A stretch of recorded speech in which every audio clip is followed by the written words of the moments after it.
My name is Bill Skull, and I live in Florida.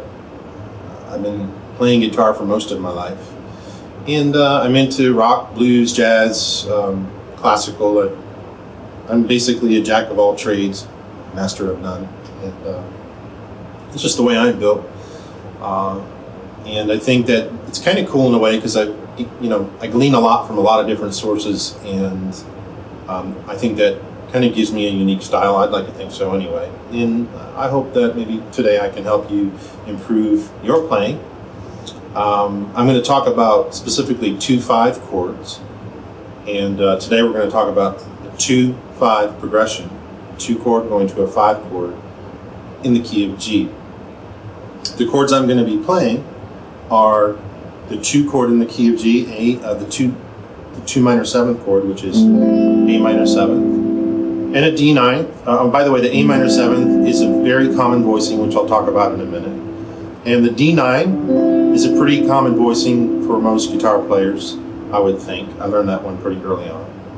Very similar to a regular D7th. You just move the octave of the root note, which is on the B string.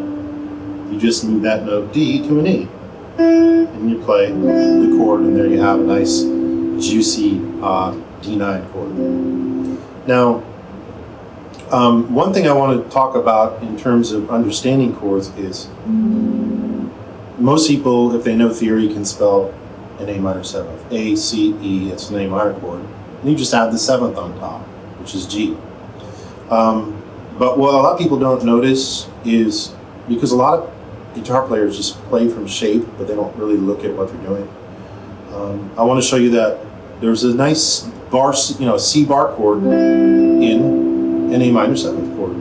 It's on the 5th fret, and if you look, I'll spell the different notes for you. The C is on the G string, 5th fret. The E is on the B string, 5th fret. And the G is on the D string, 5th fret. It's an inversion there, but it's just a C bar chord.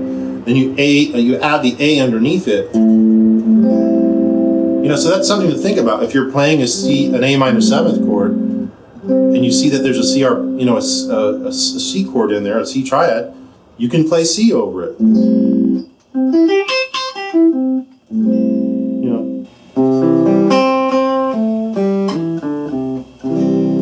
Whatever chord, whatever way, even if you're just an open chords person at the bottom of the neck, you can still, understand that there's a C in it. You can play a C chord, a C major chord. So just a little bit of theory for people that are maybe really starting out. Now the 2-5 progression can be used to just jam on,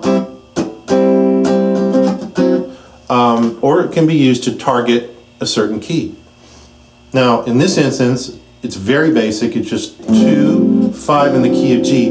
If we were going to go to the chord that's targeting, we would go to G. 2-5 by nature wants to target the one chord of the key that they exist in. Okay?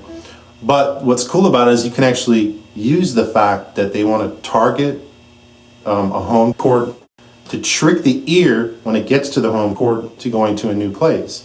So I can go A minor 7th to D 7th or D 9th, and it wants to go to G major or G major 7th. But I can trick the ear, and instead of going to the G major 7th, I can actually go to a new key by changing that G major 7th chord into a G minor 7th, okay?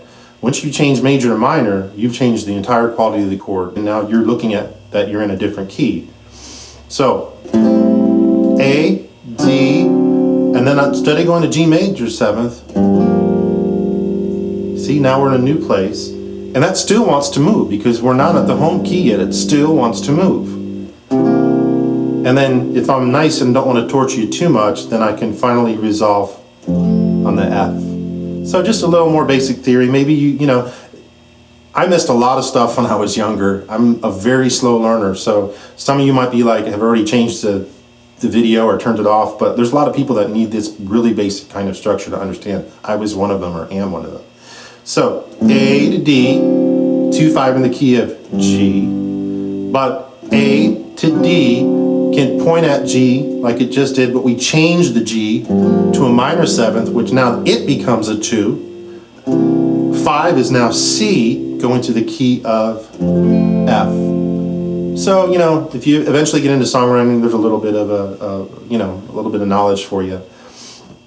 If you're just jamming though, at a club, or if you're going to a blues jam night, open mic, or whatever it is, and you're playing with other people, you're likely, the 2-5 progression is not going to be used as, a targeting, a 1-chord target. It's going to be used just to go back and forth to play.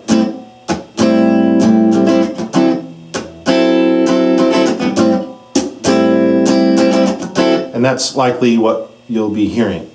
And what you would be playing over that, well, I know when I was younger and I would play over that, this is what I would play, just this scale. I would play A minor pentatonic. That's what I would play. And then over the D, I would play the same thing.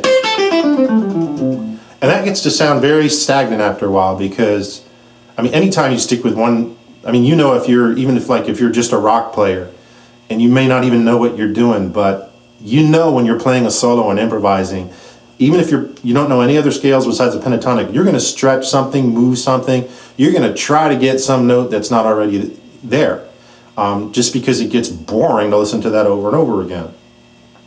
Well, I'm going to show you a real easy trick today, where when you move to the D chord or the 5 chord, you modify the A minor pentatonic just slightly. And it really fits nice with the 5 chord, because the 5 in the key of G is a D, as I already said, D7th. It's D, F sharp, A, C. Well, there's no F sharp in the A minor pentatonic scale. There's a D. So you have this note clashing over that D7 chord, and it's kind of yucky after a while. You can use it once in a while, but if you hear that just ad nauseum all night, it gets grating. So go ahead and change that G that falls naturally in the A minor pentatonic, change it to an F sharp. I'll show you how to do that right now. Again, you change it to an F sharp because you're now moving to the chord D7, which you're playing over it, and you're making the A minor pentatonic fit over a D7. Here it goes. Backwards, an A minor pentatonic is spelled C, if you play it where I'm playing it, A, right? Then G, E, then D, C, A. We're going to change one note. We're going to play C, A, F sharp, E, D, C, A. Okay? That's it. That's it. You can add a lot of freshness, a little fresh air to your playing just by changing that on the 5 chord. So what I'm going to do is I have a progression here that I put together in Cakewalk. It's annoyingly repetitive, but it's good for teaching. And I'm going to go ahead and play over that and show you how you can, change that pentatonic scale. You'll see when to do it and hopefully how to do it. So let me get this background track playing here.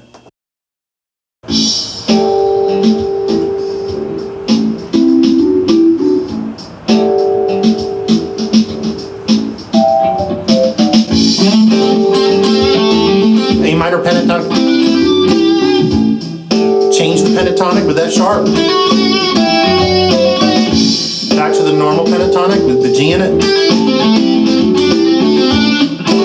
Again, I'm using the F sharp, changing the A minor pentatonic a little bit.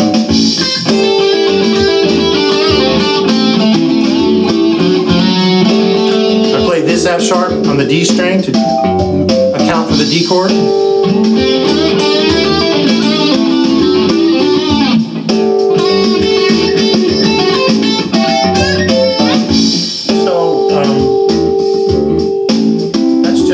A little bit of, very basic thing that hopefully you can take with you in your theory or your understanding of theory over time. 2-5 comes up in a lot of places, so hopefully that'll help you. Hope this wasn't too long-winded for you. I'm just trying to cover as much territory as I can in a simple way, and that's hard to do. But hopefully you liked my course. If you do, please subscribe to the video, or to my channel rather, and I'll try to make some more. You know, hopefully some people can get something out of what I'm a slow learner, which I hope will make me a good teacher, because it takes so much understanding for me to absorb something. And so I hope that for the other slow learners out there, my experience of having to get my stupid brain to work will help you get your brain to work. I'm not going to call your brain stupid, but you know, there's a lot of books for dummies out there. So here's Guitar for Dummies. Okay, buy a dummy. So anyway, have a good day, morning, evening, wherever you're at. Keep practicing, and hope to see you again. Bye bye.